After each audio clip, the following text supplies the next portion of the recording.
ओम नमो भगवते वासुदेवाय। 26वें अध्याय में नंद बाबा से गोपों की श्री कृष्ण के प्रभाव के विषय में बातचीत। तो श्री सुखदेव जी कहते हैं कि परीक्षित, ब्रज के गोप भगवान श्री कृष्ण के ऐसे अलौकिक कर्म देखकर बड़े आश्चर्य में पड़ गए। उन्हें भगवान की अनंत शक्ति का तो पता ही था ही नहीं। वो इकट्ठे होकर आपस में इस प्रकार कहने लगे कि इस बालक के ये कर्म बड़े अलौकिक हैं। इसका हमारे जैसे गंवार ग्रामीणों में जन्म लेना तो इसके लिए बड़ी निंदा की बात है। यह भला कैसे उचित हो सकता है? जैसे गजराज कोई कमल उखाड़ कर उसके ऊपर उठा ले और धारण करे, वैसे ही इस नन्हे से 7 वर्ष के बालक ने एक ही हाथ से गिरिराज गोवर्धन को उखाड़ लिया और खेल खेल में 7 दिनों तक उठाए रखा। यह साधारण मनुष्य के लिए भला कैसे संभव है? जब यह नन्हा सा बच्चा था उस समय बड़ी भयंकर राक्षसी पूतना आई और इसने आंख बंद किए किए ही उसका स्तन तो पिया ही, प्राण भी पी डाले। ठीक वैसे ही जैसे काल शरीर की आयु को निगल जाता है। जिस समय केवल 3 महीने का था और छकड़े के नीचे सोकर रो रहा था, उस समय रोते रोते इसने ऐसा पांव उछाला, उसकी ठोकर से वह बड़ा भारी छकड़ा उलट कर गिर भी पड़ा। उस समय तो यह 1 ही वर्ष का था जब दैत्य बवंडर के रूप में से बैठे बैठे आकाश में उड़ा ले गया था। तुम सब जानते ही हो कि इसने उस तृणावर्त दैत्य को गला घूंट कर मार डाला। उस दिन की बात तो सभी जानते हैं कि माखन चोरी करने पर यशोदा रानी ने इसे उगल से बांध दिया था।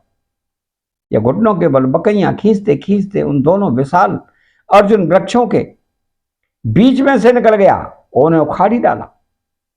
जब वह ग्वालवाल और बलराम जी के साथ बछड़ों को चराने के लिए वन में गया हुआ था, उस समय इसको मार डालने के लिए एक दैत्य बगुले के रूप में आया और इसने दोनों हाथों से उसके दोनों छोर पकड़कर उसे तिनके की तरह खींच डाला।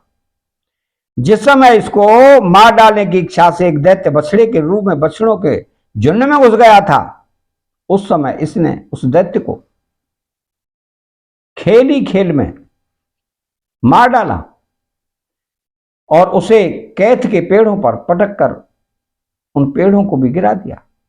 इसने बलराम जी के साथ मिलकर गधे के रूप में रहने वाले धेनुकासुर तथा उसके भाई बंधुओं को मार डाला और पके हुए फलों से पूर्ण तालवन को सबके लिए उपयोगी और मंगलमय बना दिया।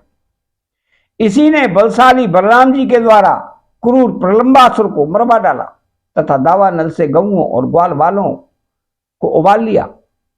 यमुना जल में रहने वाला कालिया नाग कितना विषैला था, परंतु इसने उसका भी मान मर्दन कर उसे बलपूर्वक देह से निकाल दिया और यमुना जी का जल सदा के लिए विष रहित अमृतमय बना दिया।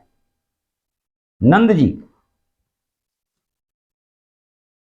हम यह भी देखते हैं कि तुम्हारे इस सांवले बालक पर हम सभी ब्रजवासियों का अनंत प्रेम है और इसका भी हम पर स्वाभाविक ही स्नेह है।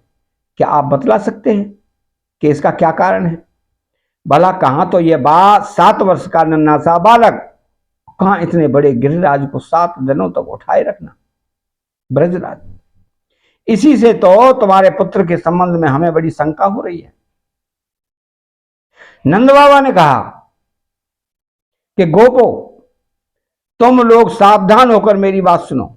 मेरे बालक के विषय में तुम्हारी शंका दूर हो जाए, क्योंकि महर्षि गर्ग ने इस बालक को देखकर इसके विषय में ऐसा ही कहा था कि तुम्हारा यह बालक प्रत्येक युग में शरीर ग्रहण करता है।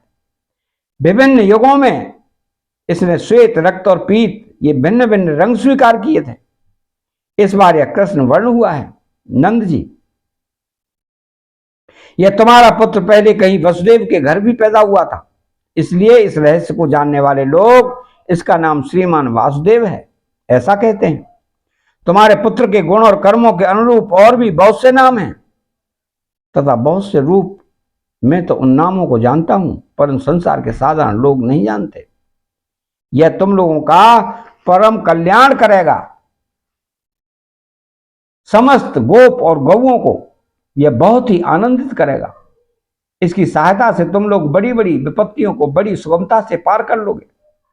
ब्रजराज, पूर्व काल में एक बार पृथ्वी में कोई राजा नहीं रह गया था।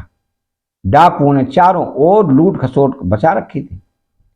तब तुम्हारे इसी पुत्र ने सज्जन मनुष्यों की रक्षा की और इससे बल पाकर उन लोगों ने लुटेरों पर विजय प्राप्त की। नंद बाबा, जो तुम्हारे सामने शिशु से प्रेम करते हैं वे बड़े भाग्यवान हैं।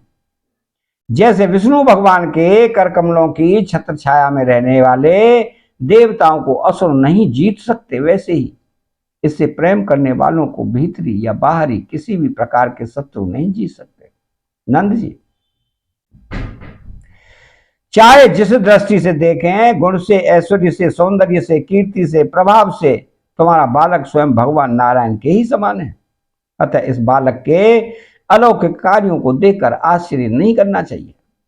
गोपो, मुझे स्वयं गर्ग आचार्य जी ये आदेश देकर अपने घर चले गए। तब से मैं अलौकिक और परम सुखद कर्म करने वाले इस बालक को भगवान नारायण का ही अंश मानता हूं। जब ब्रजवासियों ने नंद बाबा के मुख से गर्ग की यह बात सुनी तब उनका विस्मय जाता रहा। क्यों? अब वे अमित तेजस्वी श्री कृष्ण के प्रभाव को पूर्ण रूप से देख और सुन चुके थे। आनंद में भरकर उन्होंने नंद बाबा श्री कृष्ण की भूरी भूरी प्रशंसा की।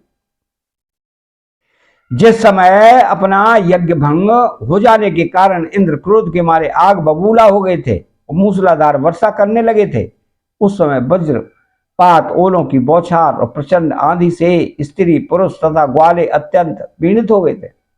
अपनी शरण में रहने वाले ब्रजवासियों की यह दशा देखकर भगवान का हृदय करुणा से भराया, परंतु फिर एक नई लीला करने के विचार से वे तुरंत ही मुस्कुराने लगे। जैसे कोई नन्हा सा निर्मल बालक खेल खेल में ही बरसाती छत्ते का पुष्प उखाड़ ले, वैसे ही उन्होंने एक हाथ से ही गिरिराज गोवर्धन को उखाड़ कर धारण कर लिया और सारे ब्रज की रक्षा की। इंद्र का मद चूर करने वाले वही भगवान गोविंद हम पर प्रसन्न हो। अतः 26वां अध्याय समाप्त होता है। चैनल को सब्सक्राइब करें, बेल आइकन घंटी को दबाएं और कमेंट बॉक्स में श्री राधे कृष्ण लिखें। जय श्री राधे।